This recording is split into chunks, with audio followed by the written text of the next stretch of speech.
Porquería barata. Eso fue lo que dijo mi hija mientras sostenía el regalo que yo había envuelto con tanto cuidado para mi nieto. Luego lo tiró al suelo, justo ahí, frente a todos, en plena cena de Navidad.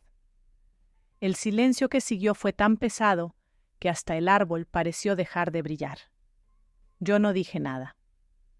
Solo miré los pedazos del juguete en el piso y supe que algo dentro de mí se había roto también. Pero lo que mi hija no sabía era que ese gesto iba a cambiar su vida para siempre. Mi nombre es Elena Morales, tengo 69 años, y durante casi 7 décadas creí que el amor de una madre era suficiente para mantener a una familia unida. Hoy sé que el amor, cuando no se valora, se convierte en la cuerda con la que los demás te arrastran. Esa noche empezó como todas las Navidades anteriores.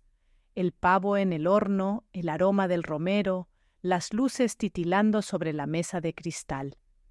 Yo había llegado temprano para ayudar a preparar la cena en casa de mi hija Vanessa, una mujer de 42 años, que siempre creyó que el dinero podía reemplazar la gratitud.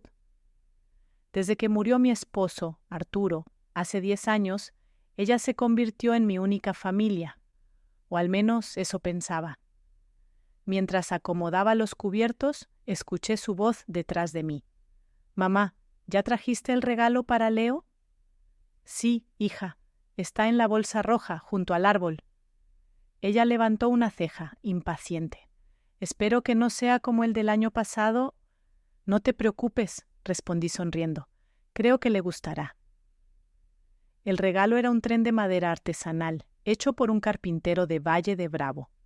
Leo, mi nieto, había visto uno igual en una revista y se le iluminaron los ojos.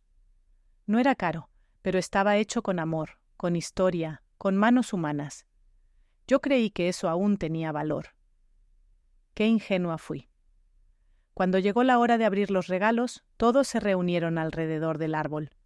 Vanessa, con su vestido dorado y su copa de vino caro, hacía comentarios sobre cada presente. Cuando Leo tomó el paquete rojo, yo le guiñé un ojo. «Ábrelo, mi vida, es para ti». El niño lo desató emocionado, pero antes de que pudiera decir algo, Vanessa lo arrebató de sus manos.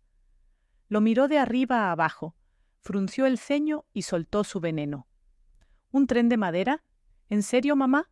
Esto es una porquería barata». Y lo lanzó al piso. El ruido del impacto se mezcló con el silencio helado de la mesa.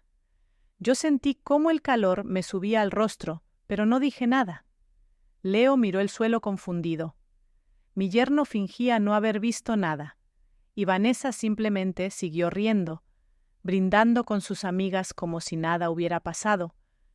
No recuerdo haber probado la cena esa noche. Solo recuerdo el sonido de la madera rompiéndose y una frase que se repetía en mi cabeza: «Porquería barata».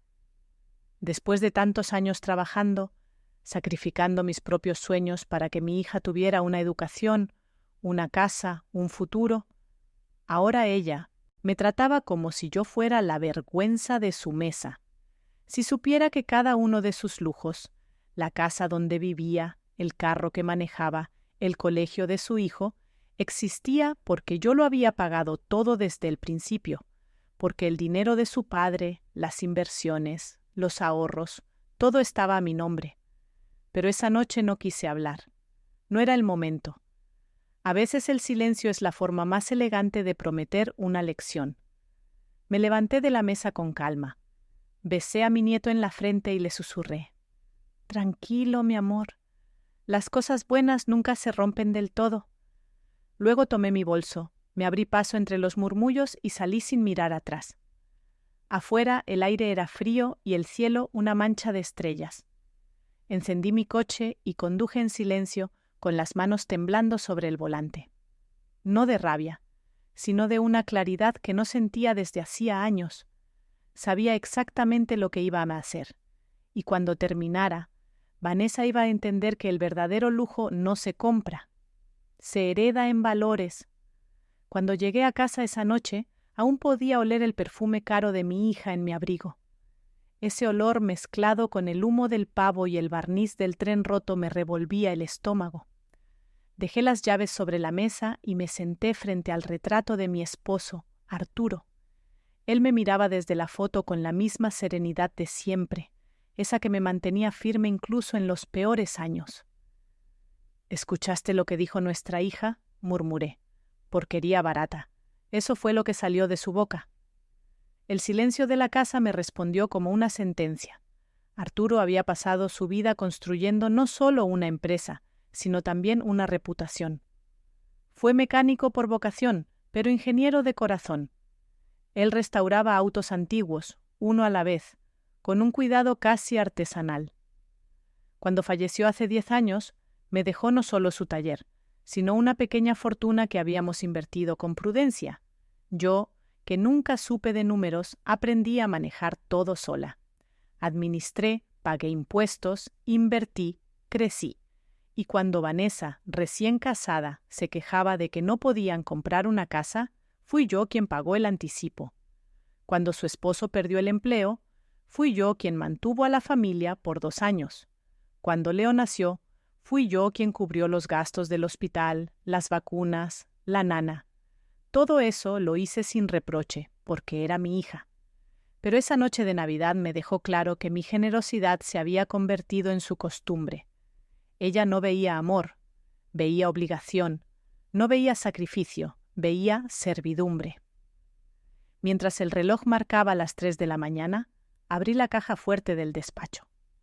Allí estaban los documentos de mis inversiones, las escrituras de la casa de Vanessa, las acciones de la empresa de Arturo. Todo, absolutamente todo, estaba bajo mi nombre. Había sido así desde el principio. Arturo siempre decía, por si algo pasa, Elena, que nadie pueda tocar lo que es tuyo. Esa noche, esas palabras resonaron como un plan anticipado. Encendí una vela, tomé papel y pluma y empecé a escribir. No una carta de venganza, sino de decisión. Sabía que no podía devolverle la educación, pero sí podía darle una lección que nunca olvidaría. Una que no se aprende en la universidad ni se compra con dinero. 20 años atrás Vanessa tenía apenas 22 años cuando conoció a Daniel, su actual marido. Guapo, encantador y sin rumbo. Arturo lo toleraba, yo lo advertí. «Ese muchacho te va a hacer llorar, hija», le dije una vez. Ella rió. «Ay, mamá, tú siempre tan dramática». Cuando Arturo murió, Daniel fue el primero en preguntar por el testamento. Desde entonces, supe que algo no estaba bien. Vanessa cambió. Dejó de visitarme con frecuencia, salvo cuando necesitaba dinero. «Es un préstamo, mamá. Te lo devuelvo la próxima semana». Pero la próxima semana nunca llegaba. Empezó a mirarme con condescendencia, como si mi forma de vivir, mi casa modesta, mi ropa sencilla, fuera una vergüenza para su nuevo mundo. Y sin embargo, nunca le negué nada. Porque cada vez que la veía, recordaba a la niña que se escondía detrás de mis faldas cuando tenía miedo de los truenos. Esa parte de mí que todavía la amaba me impedía decir no.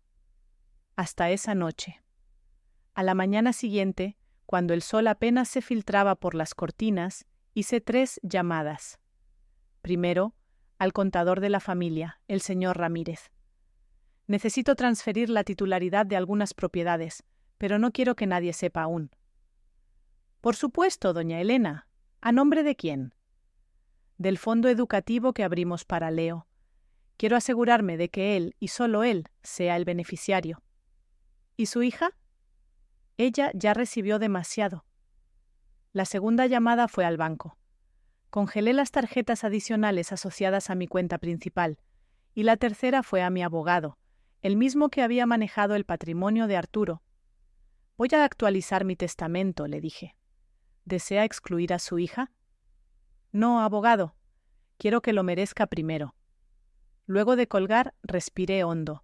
No era rabia, era paz. Por primera vez en muchos años sentí que recuperaba el control de mi vida. 2 días después, Vanessa apareció en mi casa. No tocó el timbre. Abrió la puerta con su llave y entró gritando. «Mamá, ¿qué hiciste con la cuenta del banco? Mis tarjetas no funcionan. Estamos en el centro comercial y el cajero dice que están bloqueadas. Yo estaba preparando té. Serví 2 tazas, le ofrecí una y respondí con calma. Debe ser un error del sistema, hija, pero siéntate, tenemos que hablar. Ella dejó el bolso sobre la mesa con un golpe seco. ¿Hablar de qué? ¿De tu drama de Navidad? Por favor, mamá, todo el mundo sabe que exageras. La miré a los ojos, despacio, como quien estudia una pintura antes de decidir si vale la pena conservarla. No te preocupes, Vanessa, dije por fin. Ya no habrá más dramas, solo decisiones. Ella frunció el ceño. ¿Qué decisiones? Sonreí. Las que tomaré para que aprendas el verdadero valor de las cosas. Vanessa me miró con esa mezcla de fastidio y miedo que solo tienen los que sienten que están perdiendo el control. ¿De qué estás hablando, mamá? De que todo lo que tienes, la casa, el coche, hasta la cuenta donde entra el salario de Daniel, está bajo mi nombre. Sus labios se abrieron, pero no salió ningún sonido. Yo continué con una calma casi maternal. Lo hice así porque tu padre siempre me decía: nunca pongas tus bienes en manos de quien no sabe cuidarlos. Y créeme, hija, después de lo del tren, me quedó claro que tú no sabes cuidar ni un recuerdo. El silencio fue absoluto. Pude oír el tic-tac del reloj del comedor, el mismo que había marcado los años de mi vida mientras la veía crecer. Finalmente, ella se sentó, como si las piernas ya no le obedecieran. «Mamá, ¿qué quieres decir? ¿Que no tengo nada mío?» «Lo que tienes es mi confianza, y estás a punto de perderla». Sus ojos se llenaron de lágrimas, pero no de tristeza, sino de rabia. ¿Esto es una venganza? ¿Por un juguete ridículo? Por un juguete no, Vanessa, por todo lo que ese gesto representa, por todos los años en que confundiste amor con obligación. Ella se levantó bruscamente, empujando la silla. ¿Sabes qué, mamá? Si quieres quedarte con tus cosas, hazlo. No necesito tu dinero. Me reí bajito. No, hija, el problema es que ya lo necesitas. Y no solo tú, Daniel también. La rabia en su rostro se transformó en desconcierto. ¿Daniel? Sí, el préstamo que usó para abrir su agencia de autos está a mi nombre. La hipoteca de la casa también. Y si dejo de firmar los pagos, el banco vendrá por todo. Vanessa palideció. Sus manos temblaban, pero no dijo nada. Solo tomó su bolso y salió de la casa sin despedirse.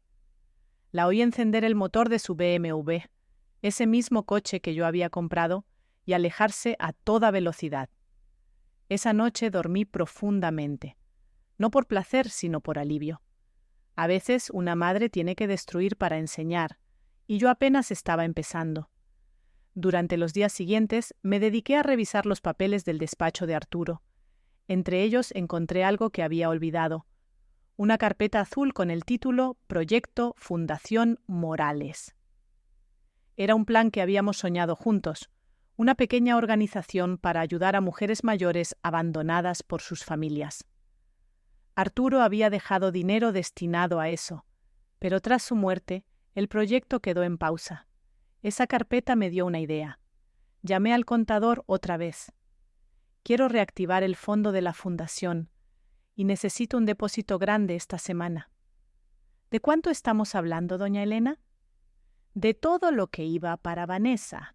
No hay mejor inversión que devolver la dignidad a quien la perdió. 3 días después mi hija volvió. No sola, venía con Daniel, el esposo perfecto de sonrisa vacía. Golpeó la puerta con tanta fuerza que pensé que la iba a tirar. «Mamá, esto se acabó.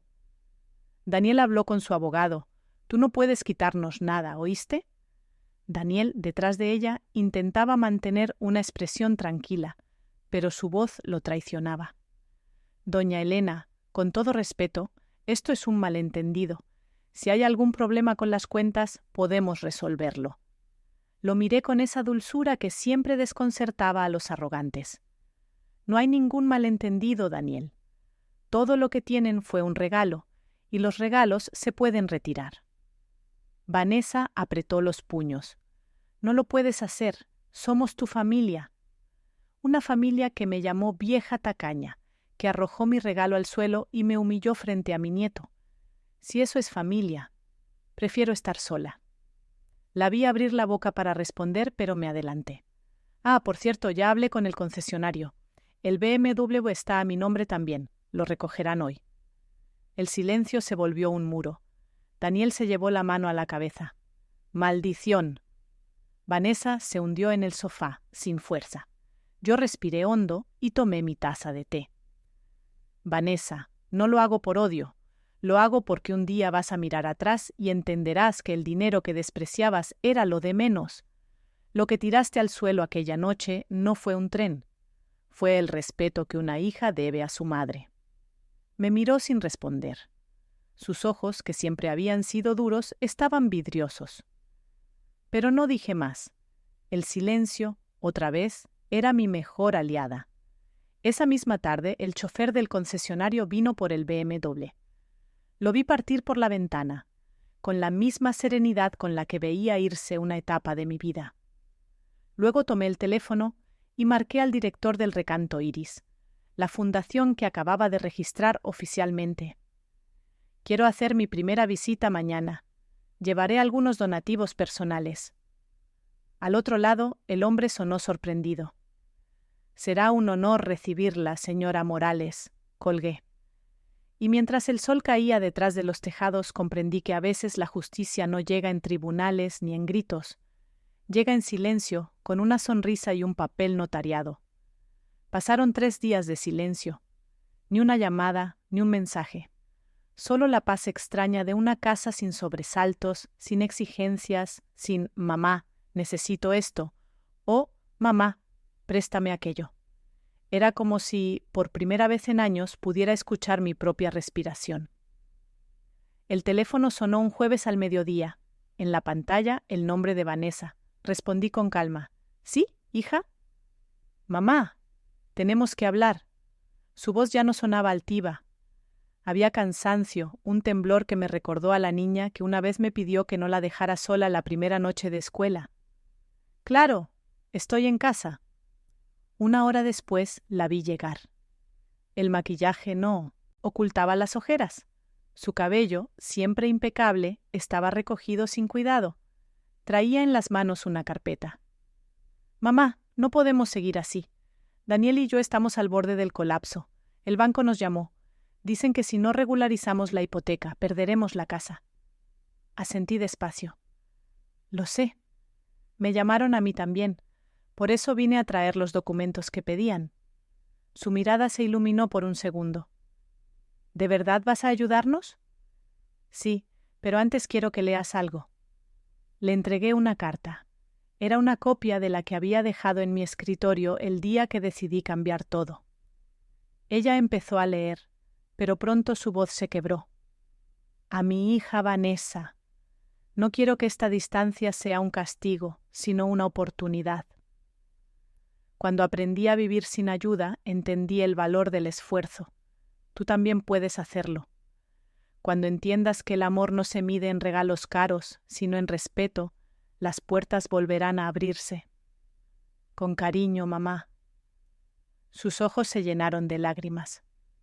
«Mamá, ¿por qué haces esto? Siempre he sido buena contigo». «Buena no, hija, cómoda, y hay una diferencia enorme». Ella cerró la carpeta con un golpe. «No puedo creerlo, después de todo lo que hice por ti». «¿Por mí?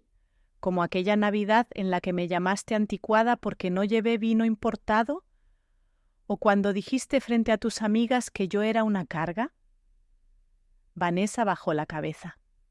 «Eso fue una tontería, mamá. No lo decía en serio».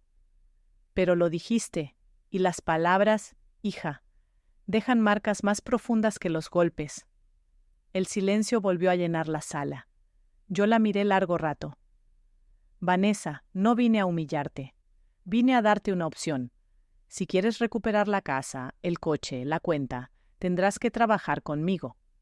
«¿Contigo? ¿En qué?» «En la fundación. La estoy inaugurando la próxima semana. Se llama Recanto Iris. Ayuda a mujeres mayores abandonadas por sus familias. Quiero que te encargues de la administración. ¿Estás bromeando? ¿Quieres que trabaje en un asilo? No es un asilo, es un hogar digno. Y sí, quiero que lo veas de cerca, para entender lo que sentí cuando me trataste como si fuera una vieja inútil. Vanessa se levantó de golpe. ¡Jamás! Yo no nací para limpiar pisos ni cuidar ancianas. Yo respiré hondo. No, hija, naciste para aprender, pero parece que la vida va a tener que enseñarte a la fuerza. Salió dando un portazo. Yo me quedé quieta, escuchando cómo el eco se apagaba en el pasillo. Sabía que no sería el final. El orgullo, cuando se mezcla con la desesperación, siempre vuelve a tocar la puerta. 3 días después, el timbre sonó de nuevo. Esta vez no era Vanessa, era Daniel.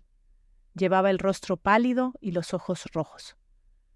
Doña Elena, por favor, necesitamos su ayuda. No sé qué pasó. El contrato con el concesionario se canceló. Me despidieron. Dicen que hubo una denuncia de evasión fiscal. Ah, sí, respondí, sirviendo té. Esa empresa usaba mi firma como garantía. Cuando la retiré, todo colapsó. Lo lamento, pero no podía seguir avalando a alguien que no cumplía con sus responsabilidades. Daniel apretó los puños. Esto no es justo, señora. ¿No? ¿Y lo que hicieron conmigo en Navidad lo fue? ¿Lo fue cuando le enseñaron a mi nieto que los regalos se miden por precio? El hombre no respondió. Solo bajó la mirada y salió sin despedirse. Esa noche, al cerrar la puerta, sentí que todo volvía a su sitio. No porque ellos sufrieran, no era eso lo que quería, sino porque por fin las piezas del respeto comenzaban a caer donde siempre debieron estar. Tomé mi libreta y escribí una última frase bajo la carta que le había dado a Vanessa. La riqueza no se mide en lo que das, sino en lo que enseñas. Guardé la hoja y apagué la luz. El día siguiente sería especial, la inauguración de la fundación, el primer día del resto de mi vida. El día amaneció limpio, con ese sol tibio que parece bendecir los comienzos. A las 8 de la mañana ya estaba en la entrada del Recanto Iris, mi nueva fundación. El edificio, una antigua casona restaurada en el centro de Puebla, olía a pintura fresca y a esperanza. En la fachada, un letrero blanco y sencillo. Un hogar para recordar que la vida sigue siendo nuestra. Dentro, varias mujeres mayores esperaban sentadas en el patio, algunas con bastones, otras en sillas de ruedas, pero todas con algo en común, los ojos apagados de quien ha sido olvidada. Me acerqué a una de ellas, una mujer menuda de cabello gris trenzado. ¿Cómo se llama, señora? Mercedes, aunque hace años que nadie me llama así. Pues bienvenida, Mercedes. Aquí volverá a escuchar su nombre todos los días. Una sonrisa tímida se dibujó en su rostro. En ese momento comprendí que no necesitaba recuperar lo que había perdido con Vanessa. Estaba ganando algo mucho más grande, el sentido. Mientras los invitados llegaban, vecinos, voluntarios, algunos periodistas locales, mi abogado se acercó con un sobre. Doña Elena, aquí están los documentos finales de la fundación. Todo está a su nombre, y el capital inicial ya fue transferido. Asentí con satisfacción. Gracias, licenciado. Pero asegúrese de que, cuando yo falte, todo esto pase a manos de quien lo merezca, no de quien lo reclame. Él sonrió. Como usted diga. A media mañana di un pequeño discurso. Nada solemne, solo palabras sinceras. Este lugar nace del dolor, pero también del perdón, de la necesidad de recordarle al mundo que ninguna mujer debería terminar sus días sintiéndose una carga. Hubo aplausos y en medio del público creí ver una figura familiar, de pie junto al portón. Era Vanessa. Llevaba un vestido sencillo, sin joyas, sin maquillaje. Parecía haber envejecido en apenas una semana. Un momento dudé si acercarme, pero ella lo hizo primero. Mamá. Su voz era apenas un hilo. No sabía que esto era tan hermoso. Sí, hija, a veces las cosas más valiosas no brillan. Se quedó mirando a las mujeres sentadas en el patio. ¿Ellas, todas viven aquí? Algunas sí, otras solo vienen durante el día. Ninguna tiene a dónde ir. Algunas fueron abandonadas por sus hijos, otras por la vida. Vi cómo apretaba los labios conteniendo algo. Yo no quiero terminar así, mamá. Eso depende de ti. Por un momento se hizo un silencio pesado entre las dos. Luego Vanessa respiró hondo. Quiero ayudarte. No por dinero. Solo quiero sentir que hago algo bueno. La miré sin responder. No quería emocionarme demasiado pronto. ¿Estás dispuesta a trabajar, a aprender desde abajo? ¿Sí? Entonces ven mañana. Empiezas como todas, organizando los archivos y sirviendo el desayuno. Ella asintió, y en ese gesto hubo más arrepentimiento que en todas las disculpas del mundo. Al día siguiente llegó puntual. La vi barrer el pasillo, ayudar a Mercedes a caminar, preparar café para las residentes. No dijo mucho, pero su rostro lo decía todo. Cada palabra amable, cada sonrisa que daba, era una disculpa silenciosa. Las semanas pasaron. Poco a poco la vi transformarse. De la mujer arrogante que creía que el amor se medía en regalos caros, quedaba solo una sombra. Ahora era alguien nueva, más serena, más humana. Una tarde, mientras revisaba unos documentos en mi oficina, Vanessa tocó la puerta. «Mamá, ¿puedo pasar?» «Claro». Traía un sobre en la mano. «Quería darte esto». Dentro había un dibujo hecho por Leo, mi nieto. Era un tren de madera, igual al que ella había tirado aquella Navidad. Abajo, con su letra infantil, había escrito: «Para la abuela Elena, perdón por mamá, te quiero mucho». Sentí que los ojos se me llenaban de lágrimas. Vanessa me observaba en silencio. «Él te extraña, mamá, y yo también». La abracé. Por primera vez en años sentí que ese abrazo era sincero.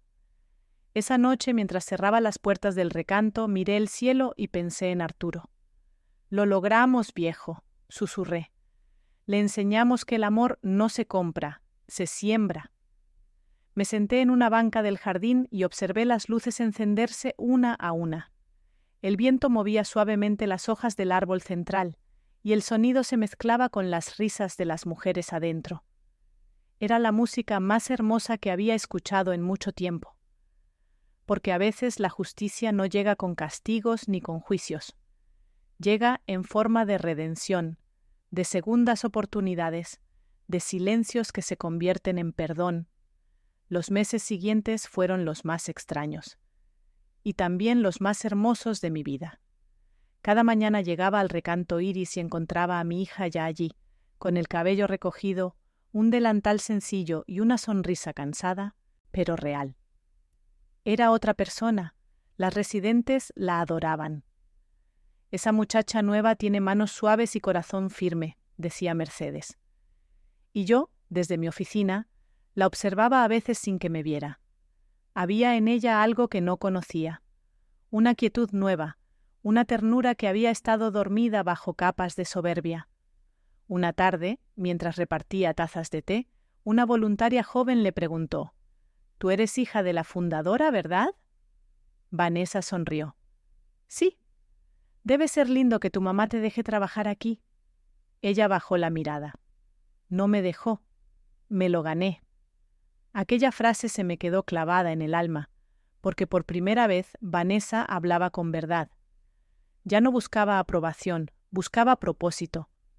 Una semana después recibí una invitación inesperada. El Club de Empresarias de Puebla, sí, ese mismo grupo donde Vanessa solía presumir viajes y autos, me había pedido dar una charla sobre el recanto. Acepté, pero con una condición: llevaría a Vanessa conmigo. El salón era elegante, lleno de mujeres con vestidos caros y miradas curiosas. Algunas me recordaban, otras sin duda habían oído rumores sobre la señora que retiró todo el dinero a su hija. Tomé el micrófono. «Buenas tardes. Mi nombre es Elena Morales, y hoy no vengo a hablarles de riqueza, sino de valor. Hace un año, mi hija me llamó anticuada por regalarle algo hecho con mis propias manos. Hoy Gracias a esa ofensa, nació el recanto Iris, un lugar donde recordamos que el amor no tiene precio. El público guardó silencio. Sentí sus miradas moverse entre nosotras. Entonces hice algo que nadie esperaba. Y la persona que dirige el recanto día a día, quien cocina, limpia y escucha a cada residente, está aquí conmigo. Mi hija, Vanessa. Ella se levantó lentamente, visiblemente nerviosa. Varias de las presentes abrieron los ojos con sorpresa. Algunas murmuraron. Vanessa tomó el micrófono con manos temblorosas.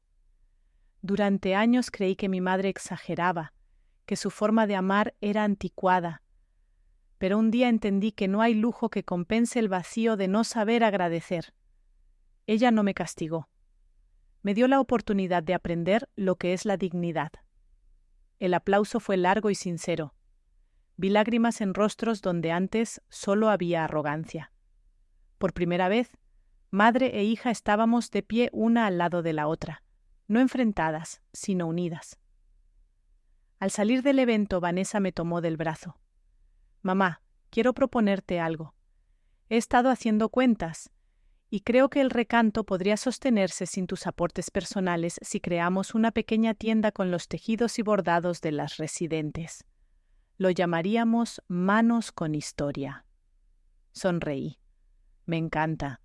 Es la primera idea tuya que no cuesta, sino que da. Ella rió. Y pensar que todo empezó por un tren de madera. Por una porquería barata, corregí, con una sonrisa traviesa. Nos reímos juntas, como hacía años. No lo hacíamos. Un mes después, inauguramos la pequeña tienda dentro del recanto. En las estanterías colgaban mantas, tapetes y muñecas hechas por las propias mujeres. Cada una llevaba una etiqueta con su nombre y una pequeña historia escrita por Vanessa. Cada producto tiene alma, mamá, me dijo mientras acomodaba los últimos tejidos. Y cada alma tiene derecho a ser recordada, respondí. El día de la apertura, una mujer joven se acercó con lágrimas en los ojos. Mi abuela vive aquí, gracias por cuidarla. Vanessa le sonrió y le tomó la mano. No me agradezcas a mí. Agradece a las que me enseñaron lo que es el verdadero amor. Esa noche, cuando el lugar cerró, nos sentamos juntas en el jardín. El aire olía a flores secas y a lluvia próxima. ¿Sabes, mamá?, dijo Vanessa mirando al cielo. Creo que por fin entiendo tu regalo. El tren era simple, pero significaba tiempo, esfuerzo, amor. Y eso vale más que cualquier joya. Le tomé la mano. Me alegra oírte decirlo, porque yo también aprendí algo, hija. A veces, para enseñar, hay que dejar caer el silencio. El amor no siempre grita. A veces se va y deja espacio para que el otro regrese. Nos quedamos en silencio, viendo cómo las luces del recanto se apagaban una a una. Y en ese silencio supe que todo había valido la pena. Han pasado 3 años desde aquella Navidad en que escuché la frase que cambió mi vida: porquería barata. A veces la repito en silencio, no con dolor, sino con gratitud, porque sin esas palabras quizás nunca habría descubierto de lo que era capaz. El recanto Iris sigue creciendo. Ahora tenemos 30 residentes y una lista de espera. Cada habitación tiene una planta y una fotografía de juventud colgada en la pared. No quiero que ninguna mujer aquí olvide quién fue antes de que la soledad la alcanzara. Vanessa dirige todo con una dedicación que todavía me asombra. La veo cruzar el patio con su libreta, escuchando, organizando, resolviendo. Ya no lleva joyas ni perfumes caros. Ahora lleva algo mucho más valioso: respeto por sí misma. Hace unos meses inauguró una segunda sede en Tlaxcala. Cuando me lo contó, me abrazó con lágrimas en los ojos. Mamá, todo esto existe gracias a ti. Y yo respondí con una sonrisa. No, hija, gracias a las lecciones que nos dio la vida. Yo solo encendí la chispa. Tú mantuviste el fuego. Una tarde de domingo, mientras tomábamos té en el jardín, mi nieto Leo corrió hacia mí con una sonrisa traviesa. Abuela, terminé mi tren. Traía un pequeño modelo de madera hecho con piezas recicladas. Las ruedas eran tapitas de refresco, los rieles palitos de helado. Lo había construido en el taller del Recanto, donde ahora enseñamos a los niños del barrio a trabajar con sus manos. ¿Te gusta?, me preguntó. Lo miré largo rato. Es el tren más hermoso del mundo, mi amor. Vanessa nos observaba desde la puerta. Leo quería regalártelo, mamá. El niño lo extendió con orgullo. Pero no lo tires, ¿eh? Reímos los tres. No, cariño, este tren nunca caerá al suelo. Lo guardaré en el lugar donde van los regalos que enseñan lecciones. El corazón. Esa noche, cuando todos se fueron, me senté sola en la sala principal. La casa estaba en silencio, iluminada apenas por las luces cálidas del corredor. Sobre una repisa, el tren de Leo descansaba junto al primer tren que tallé hace años, el que empezó todo. 2 trenes, 2 generaciones, 2 maneras de decir «te amo». Cerré los ojos y pensé en Arturo. Si vieras esto, viejo, estarías orgulloso. Sentí una paz profunda.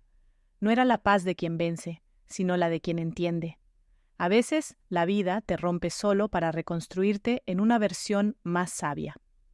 Unos días después, el noticiero local vino a hacer una entrevista sobre el Recanto.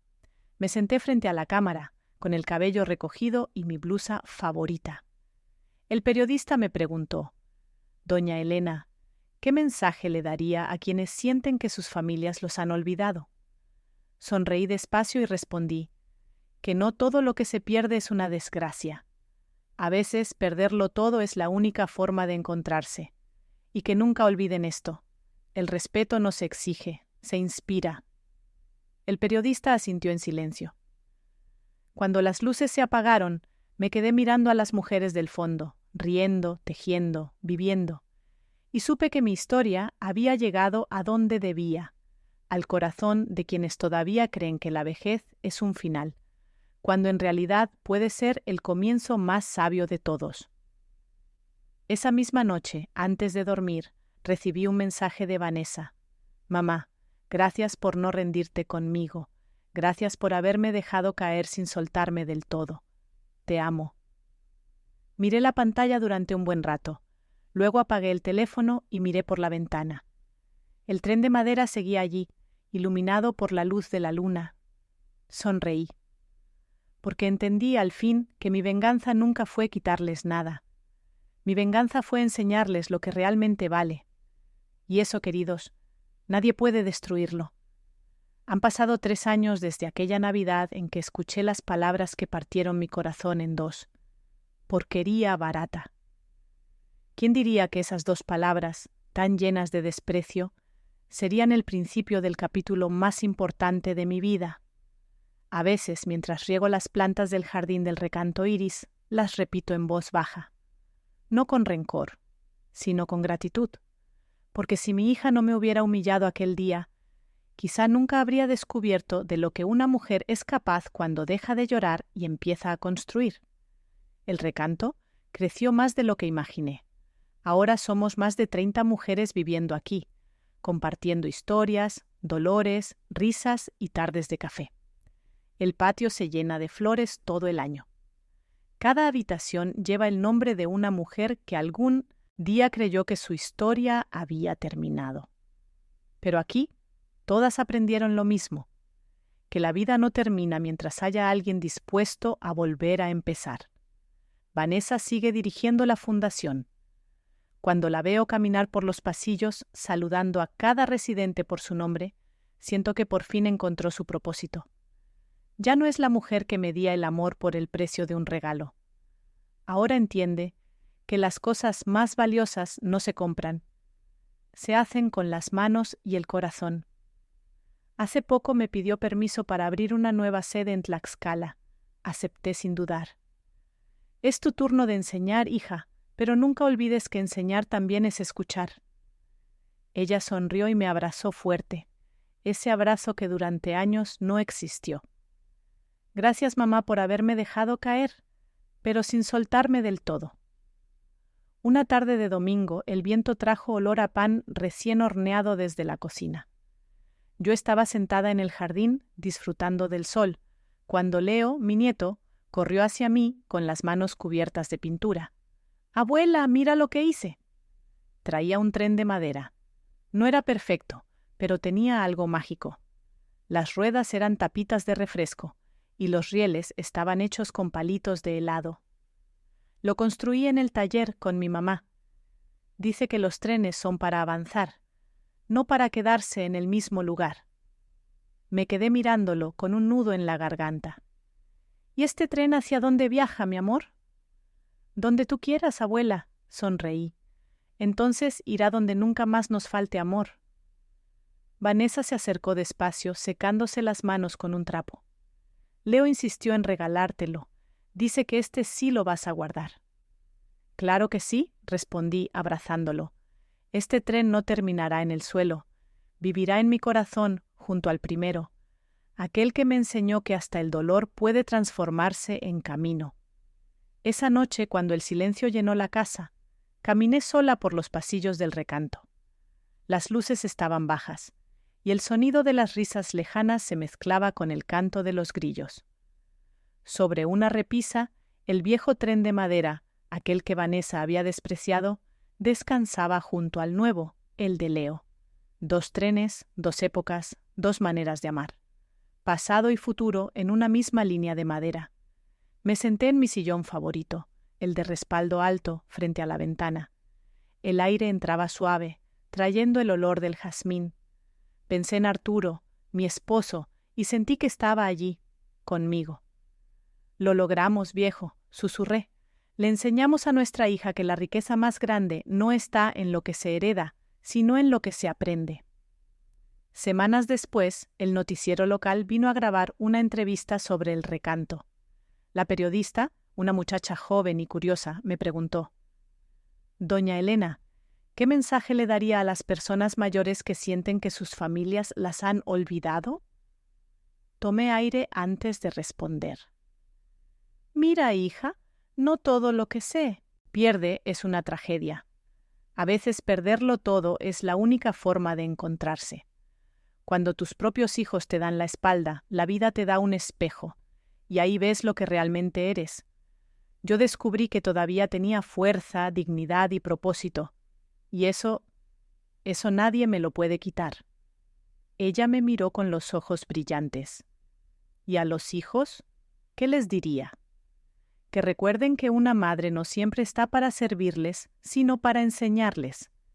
Y cuando la vida les devuelva las lecciones que despreciaron, tengan la humildad de aprenderlas sin orgullo. El respeto no se exige, se inspira. Esa noche, después de la entrevista, recibí un mensaje de voz. Era Vanessa. «Mamá, estoy viendo el reportaje. Y no sé cómo agradecerte por haber sido tan fuerte cuando yo fui tan ciega. Gracias por no rendirte conmigo.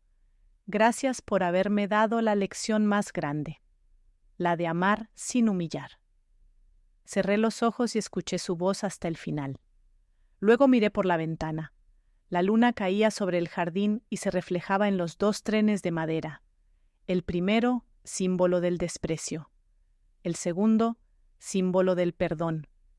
Y ahí comprendí que mi historia no fue de venganza, sino de renacimiento. Que lo que empezó con una lágrima terminó con esperanza. Y que las mujeres como yo, las que ya lo dieron todo, aún tienen algo más por dar: sabiduría, calma y ejemplo.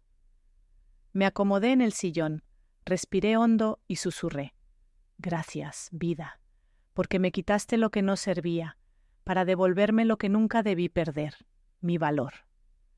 El reloj marcó las 10. Las luces del recanto se apagaron una a una.